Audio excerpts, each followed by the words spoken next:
अस्थायी भौतिक ब्रह्मांड में कुछ भी स्थायी नहीं है। जो कुछ भी हम देख रहे हैं वह केवल प्रकृति का तंत्र है। लेकिन प्रकृति क्या है? यह समय द्वारा प्रस्तुत संभावनाओं के साथ उत्पन्न होने वाले कई तत्वों का जटिल तंत्र है। प्रकृति यह तंत्र जिसमें किसी भी शब्द, जीव, वस्तु या चीज का हस्तक्षेप नहीं होता, केवल तत्वों और उनके गुणों की प्रक्रियाओं का परिणाम है। आत्मा या परमात्मा का कोई अस्तित्व नहीं है। जो हम दूसरी चीजों के मिलने से तीसरी चीज का निर्माण समझते हैं, वह वास्तव में एक बड़े तंत्र का हिस्सा है। कोई दिव्य हस्तक्षेप नहीं है। पंच तत्वों और 3 गुण केवल इस विशालता का एक अंश है। मानव बुद्धि सीमित है और किसी चीज के अस्तित्व को नकारना, जिसे हम समझ नहीं पाते, ईमानदारी नहीं है। जब हम किसी चीज के पीछे के तंत्र को समझते हैं तो इसे विज्ञान कहा जाता है, और जब हम नहीं समझ पाते तो इसे रहस्य, चमत्कार या दिव्य समझा जाता है। यह अस्थायी जटिल बुद्धि का प्रवृत्ति है। यह विशाल अस्थायी ब्रह्मांड विज्ञान के माध्यम से समझा जा सकता है, और जो समझ में नहीं आता उसे चमत्कार, दिव्यता या माया का नाम दिया जाता है। परंपराएं, सिद्धांत और नियम बनते हैं जो पीढ़ी दर पीढ़ी स्थापित होते हैं, जबकि कुछ चालाक लोग इनका लाभ उठाकर प्रसिद्धि, धन और सत्ता का आनंद लेते हैं, सरल सहज लोगों को धोखा देकर। धर्म और विज्ञान दोनों ही जीवन को सुगम बनाने के लिए हैं, और इनमें कोई अंतर्निहित मूल्य नहीं है। जो दृष्टिकोण और विचारधाराएं हम बनाते हैं वे भी अस्थायी जटिल बुद्धि के परिणाम हैं।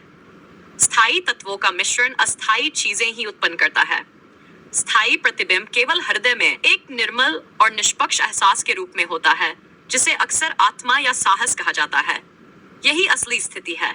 इस स्थायी स्वरूप से परिचित होकर ही व्यक्ति वास्तविकता में जीवित रह सकता है। मेरे सिद्धांतों के अनुसार एक सरल, निर्मल व्यक्ति को अस्थायी जटिल बुद्धि को निष्क्रिय करना होगा ताकि वह निष्पक्ष हो सके। तभी वह सूक्ष्मता, गहराई और स्थायी स्वरूप से परिचित होकर वास्तविकता में रह सकता है। यदि जटिल बुद्धि ज्ञान की तलाश में और अधिक जटिलता बढ़ाती है तो आत्मभ्रम बढ़ता है।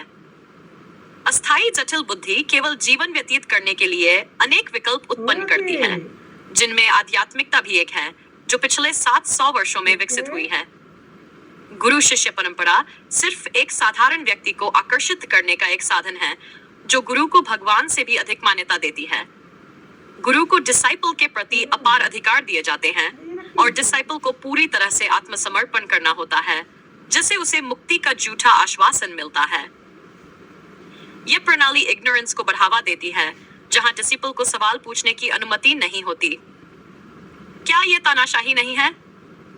गुरु शिष्य संबंध एक ऐसा दुष्चक्र है जहां डिसाइपल को किसी भी महत्वपूर्ण प्रश्न का उत्तर पूछने की अनुमति नहीं होती।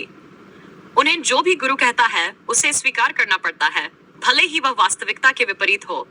समय के साथ केवल अंध भक्त ही रह जाते हैं, जो अपने गुरु के लिए मर मिटने के लिए हमेशा तैयार रहते हैं। गुरु और डिसाइपल दोनों ही इस प्रणाली में फंसे हुए हैं। एक कभी डिसाइपल था जो चक्र को बढ़ावा देता है।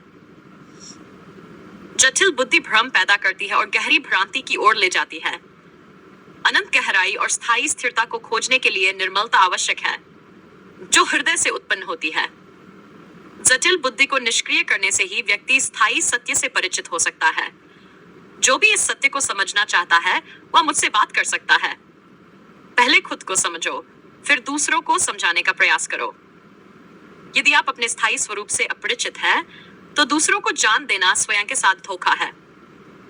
कई युगों से लोग इस भ्रांति में फंसे हुए हैं। यदि कुछ वास्तव में हुआ होता तो आज हम उसी स्थिति में नहीं होते। समझो कि आप हमेशा इस अस्थायी, अनंत, विशाल भौतिक सृष्टि का एक हिस्सा है, जब तक आप अपने स्थायी स्वरूप को नहीं पहचान लेते। इसके लिए अस्थायी जटिल बुद्धि को निष्क्रिय करना होगा, तभी आप स्पष्ट दृष्टिकोण विकसित कर सकेंगे और उस भ्रम को देख सकेंगे जिसमें आप फंसे हुए हैं। मैंने 30-35 वर्ष पहले यह सब समझ लिया था, और आज मैं अपने स्थायी स्वरूप से परिचित होकर वास्तविकता में जीता हूं। सब कुछ प्रत्यक्ष किया गया है, समझने के लिए कुछ नहीं है।